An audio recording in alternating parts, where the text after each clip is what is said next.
رسول خدا فرماتے ہیں لولا ثلاث، اگر تین چیزیں انسان کی زندگی میں نہ ہوں، یہ انسان باغی بن جائے، یہ اللہ کا مخالف بن جائے۔ اللہ نے جان بوجھ کر اس کی زندگی میں تین چیزیں رکھی ہیں۔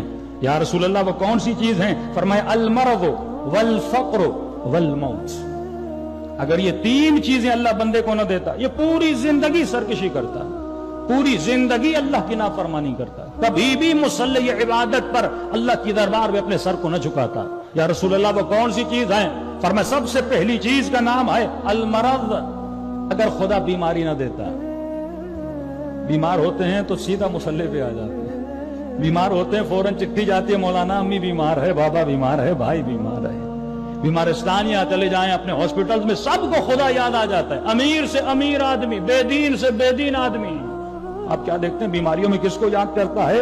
پروردگار عالم کو یاد کرتا ہے۔ تو فرمایا اللہ نے جان بوجھ کے بیماری دی تاکہ یہ کس کو یاد کرے؟ بیماری سے موت یاد آتی ہے نا، بیماری سے سمجھتا ہے تو اس میں دنیا سے چلا جاؤں گا، تو اللہ نے جان بوجھ کے مرض دیا تاکہ یہ بندہ کس سے بچے؟ اللہ کی سرکشی سے بچے۔ دوسری چیز فرمایا والفقر، اللہ نے جان بوجھ کر انسان کو فقیر بنایا۔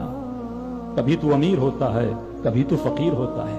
اگر ہمیشہ انسان خود ہمیشگی والی امیری بھی انسان کو سرکش بناتی ہے، محتاجی پھر بھی کبھی بھی اللہ کے دربار ہاتھ کو بلند کرواتی ہے۔ کبھی امام فرماتے ہیں کہ زیادہ امیروں کی محفل میں نہ بیٹھا کرو۔ خود کراہت ہے کہ انسان کہے کہ میں ہمیشہ امیر بچوں کے ساتھ گھوموں، دوستیاں امیروں کے ساتھ کروں۔ فرمایا نہیں، ہاں 1-2 دن 4 دن 5 دن، لیکن زیادہ کیوں؟ کیونکہ اگر ان کے گھر میں اور زندگی میں اور لائف اسٹائل میں زیادہ رہو گے تو تمہارے دل میں تمنا پیدا ہوگی۔ بڑا گھر دیکھو گے کہو گے میرا بھی بڑا گھر ہو، بڑی گاڑی دیکھو گے میری بھی بڑی گاڑی ہو، بڑا بنگلہ دیکھو گے تو وہ امیر کے ساتھ رہنا تمہارے دل میں خواہشات نفس کو اور جنم دیتا ہے۔ کبھی کبھی غریب کے ساتھ بیٹھا کرو، اس کی سوکھی روٹی اس کے ساتھ مل کے کھایا کرو، علی بن ابی طالب کی طرح فقیروں کے ساتھ بیٹھا کرو۔ پھر جب اپنے سفرے پر جاؤ گے تو اپنی کھائی ہوئی روٹی پہ اللہ کا شکر ادا کرو۔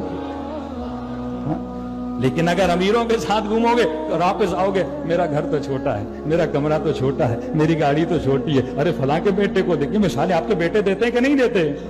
اب آپ کہتے ہیں مولانا بڑی محنت کر کے میں نے بڑی یونیورسٹی میں ڈالا، اس کا اور نقصان ہوتا ہے۔ اب بڑی یونیورسٹی میں بڑے بچوں کے ساتھ پلتا ہے، اب بچے کے ڈیمانڈز بھی بڑی ہو جاتی ہیں، یہ پورا نہیں کر پاتا، وہ کہتا ہے یہ کیسی میری زندگی ہے؟ کہ میں نے عرب کے شاعر کی مثال دی نا کہ جب مر گیا تو قبر پہ کیا لکھا؟ آدھی جنایت ما جنیتو، میں نے اپنے پیدا ہونے کی جنایت خود نہیں کی، میرے ماں باپ نے کی ہے۔ پوری زندگی مایوسی کی حالت میں رہا۔ تو فرمایا اپنے بیلنس میں رہو، اپنی تمناؤں اور آرزوؤں کی چادر کو اتنا بڑھاؤ جتنی تمہاری ضرورت ہے، اس سے زیادہ نہ بڑھایا کرو، کیونکہ امیر کے گھر میں جاؤ گے پھر تجھے اپنا گھر اچھا نہیں لگے گا۔ کہیں ایسا نہ ہو بڑے گھروں کو دیکھ کر اپنے آشیانوں کو آگ لگا دو۔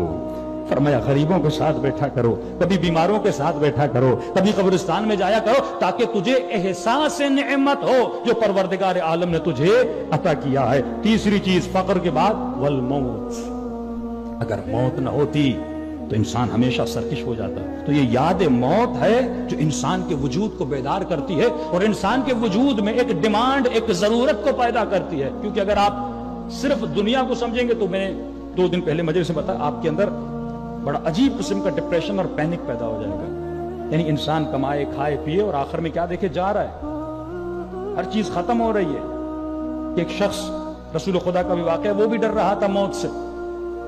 رسول فرمایا حل لک مال، سکرات کا وقت ہے، ڈر رہا ہے، کیا تیرے پاس کوئی مال ہے؟ ہاں یا رسول اللہ۔ اللہ کی خیرات میں دیا ہے؟ نہیں یا رسول اللہ۔